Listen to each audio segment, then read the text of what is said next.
Hi hello నమస్తే welcome back to my channel superb సిరీ. ఇప్పుడైతే నేను మళ్ళీ బ్యాగ్ ప్యాక్ చేసుకొని అయితే మా అమ్మ వాళ్ళ ఇంటికి పోతున్నా. ఈసారి మా అమ్మ వాళ్ళ ఇంటికి పోతున్నా కానీ ఊరికైతే వెళ్తలేను, మహారాష్ట్రకి వెళ్తున్నా. ఎందుకంటే మా మమ్మీ వాళ్ళు ఇప్పుడు మహారాష్ట్రలో ఉన్నారు కాబట్టి. ఇప్పుడు నేను బోనీకైతే ఒక 2-3 రీజన్స్ ఉన్నాయి. ఒకటి అయితే ఫ్యామిలీ ఫంక్షన్ ఉన్నది, ఇంకోటి పండగ కూడా ఉన్నది, అండ్ నాకు ఒక మొక్కు కూడా ఉంది అక్కడ దేవుంది. సో అందుకే నేనైతే ఇక్కడ నుంచి స్టార్ట్ అయిపోయినా. మేము డైరెక్ట్ అయితే నాంపల్లి స్టేషన్కి వెళ్ళిపోయినాం, అది మాకు దగ్గర ఉంటుంది కాబట్టి. ఆల్మోస్ట్ 1 ఇయర్ అయిపోయింది నేను మహారాష్ట్రకి పోక, and at the same time almost 1 year అవుతుంది నేను ట్రైన్ కూడా ఎక్కక అండ్ రైల్వే స్టేషన్కి కూడా పోక. ఊరికి వెళ్ళేటప్పుడు మోస్ట్లీ మేము బస్ జర్నీయే ప్రిఫర్ చేస్తాం, ఒక 3 to 4 అవర్స్లో వెళ్ళిపోతాం. బట్ మహారాష్ట్ర వెళ్ళనీకైతే ఆల్మోస్ట్ 6 to 7 అవర్స్ పడుతుంది కాబట్టి సో మేమైతే ట్రైన్ ప్రిఫర్ చేస్తాం. ఇక్కడైతే మేము స్టార్ట్ అయిపోయినాం, నాంపల్లి స్టేషన్కి అయితే వచ్చినాం. ఆటో అయితే బుక్ చేసుకొని. స్టేషన్ బయట నుంచి లుక్ అయితే సూపర్ ఉన్నది. స్టేషన్ బయటనైతే మస్తు మంది జనాలు ఉండే, చిన్నపిల్లలు కాంచి ముసలోళ్ళ దాకుట్టుగానే బయట సింగిల్ బ్లాంకెట్ మనం ఇంట్లో ఉండి ఒక 2 blankets కప్పుకున్నా సరిపోతలేదు అసలుకి. వాళ్ళు అట్లా స్టేషన్ బయట పడుకొని ఒక్కొక్క బ్లాంకెటే కప్పుకొని ఉంటే మస్తు బాధ అనిపించింది. అండ్ అది అట్లా పక్కన పెడితే మా ట్రైన్ స్టేషన్ నుంచి అయితే 11 o'clock అయితే స్టార్ట్ అయిపోయింది.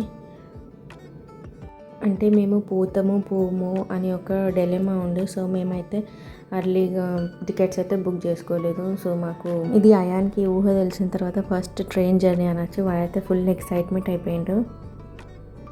నేను అయాన్తో చెప్పాను, ఇంకా ట్రైన్ అయితే ఎక్కేసినాం కదా, మనం ఇప్పుడైతే స్లీపింగ్ టైం చేయాలి అని చెప్పిన. సో అదే యాక్టింగ్ చేస్తాడు వాడు, అక్కడ యాక్టింగ్ చేస్తాడు అంతే, నిద్రనైతే ఓడు. సో నేను ముందే చెప్పినట్టు ఇదైతే ప్లాన్డ్ ట్రిప్ కాదు, అన్ప్లాన్డ్ ట్రిప్. సో మేమైతే టికెట్స్ అయితే బుక్ చేసుకోలే.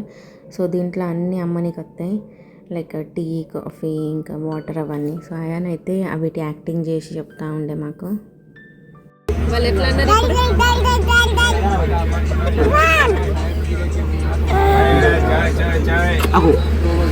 మళ్ళీ ఎట్లా అన్నారా? నీ చేయి అడ్డం, నీ చేయి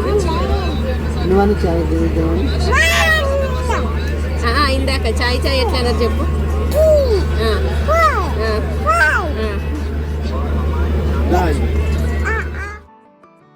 సో ఇక్కడ నేనైతే అయాన్ ఫేవరెట్ టాయ్స్ అయితే నేను తీసుకొచ్చిన. నాకు ఎట్లా తెలుసు ఆయన క్రాంకీ అయిపోతాడు, ఏదో ఒకటి ఆడుకొని కావాలని చెప్పి చిన్న బైక్స్ ఇప్పుడు ఆయన కొత్త ఫ్యాంటసీ. సో ఆ బైక్స్ అయితే తీసుకొచ్చిన నేను. వాళ్ళ పిన్ని తీసుకొచ్చింది చిన్న small cute bikes. So Ayaan అయితే మంచిగా ఆడుకున్నాక పడుకున్నాడు. సో 6 o'clock అయితే మేమైతే మా బలార్షా స్టేషన్కి రీచ్ అయిపోయినాం. సో రైల్వే స్టేషన్ కాడ నుంచి అయితే మేము ఆటో తీసుకొని బస్ స్టాండ్కి అయితే పోయినాం. 6:30కి అయితే మాకు బస్సు ఉంటుంది మా ఊరికి. సో ఆ బస్ స్టాండ్కి అయితే వెళ్ళిపోయినాం, బస్ వచ్చింది. సో మార్నింగ్ కాబట్టి అంత ఎక్కువ రష్ ఏం లేదు. మనకి హైదరాబాద్లో ఎట్లనైతే చలి ఉందో ఇక్కడ సేమ్ మహారాష్ట్రలో కూడా అట్లనే చలి ఉంది. సో బస్ ఎక్కేసి అయితే ఆరామ్సే కూర్చున్నాం మేము. మీలో ఎంతమందికి కౌన్ బనేగా కరోడ్పతి హిందీ షో తెలుసు, అమితాబ్ బచ్చన్ సార్ది? సో అది ఇప్పుడు ఎందుకు చెప్తున్నా అనుకుంటున్నారా? మా డిస్ట్రిక్ట్ అయితే చంద్రపూర్. సో చంద్రపూర్ నుంచి ఒక అమ్మాయి అంత పెద్ద షోలో సెలెక్ట్ అయిపోయి హాట్ సీట్ దాకా పోవడం అంటే మామూలు విషయం కాదు కదా. ఇదే ఆ పోస్టర్. నేనైతే మస్తు హ్యాపీ ఫీల్ అయినా. మీలో ఎంతమంది కౌన్ బనేగా కరోడ్పతి షో చూస్తారో నాకు కమెంట్ చేయండి. అండ్ ఇదైతే నేను చదువుకున్న కాలేజ్. ఇది nearly 50 to 60 years old college అంట. దీంట్లో మా టీచర్స్ కూడా చదువుకున్నారు. అదే కాలేజ్లో నేను కూడా చదువుకున్నా. మీలో ఎవరికైనా ఈ లొకేషన్ చూసుంటే ఒకసారి నాకు కమెంట్లు ఎస్ అని పెట్టండి. అండ్ నేను 1 year తర్వాత మహారాష్ట్రకి పోతున్నాను చెప్పిన కదా. సో మస్తు కన్స్ట్రక్షన్ అవుతుంది రోడ్ సైడ్ కూడా. ఇక్కడ కనిపించే బ్రిడ్జ్ ఉంది కదా, ఇక్కడనైతే సమ్మక్క సారక్క జాతర అయితే జరుగుతుంది. అక్కడ ఎల్లోగా కనిపించేది గద్దెలు సమ్మక్క సారక్కై. మీలో ఎంతమంది ఆ దేవతని పూజిస్తారో కూడా నాకు కమెంట్ చేయండి. సో మేమైతే మా ఇంటికి రీచ్ అయిపోయినాం. ఇంటికి రీచ్ కాగానే మా అమ్మ అయితే ఫ్రెష్ అప్ అయిపోమని చెప్పి మాకైతే ఇడ్లీ బ్రేక్ఫాస్ట్ పెట్టింది. మా అయ్యన్ డాడీ ఆయన ఇంకా నేనైతే బ్రేక్ఫాస్ట్ చేసేసినాం ఇడ్లీ. మేము వచ్చింది నైట్ ట్రైన్కి కాబట్టి అస్సలు నిద్ర లేకుండా.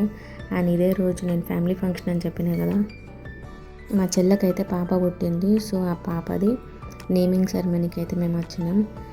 అండ్ నిద్ర లేదని చెప్పి ఈయనైతే పండుకున్నాడు. ఒక చిన్నపాటి ఈజిప్ట్ మమ్మీ లెక్క కనిపించింది అక్కడ. సో అదే నేను రికార్డ్ చేస్తాను. ఆ తర్వాతనైతే అయాన్ కొద్దిసేపు ఆడుకున్నాడు. 1 కార్స్ తీసుకొని బైక్స్ తీసుకొని ఈవినింగ్ అయితే ఫ్రెష్ అప్ అయిపోయి మా పిన్ని వాళ్ళ ఇంటికి వెళ్ళిపోయినాం. ఫంక్షన్ వీడియో అయితే నెక్స్ట్ అప్లోడ్ చేస్తా. ఈ వీడియోకి ఇంతే. Bye bye.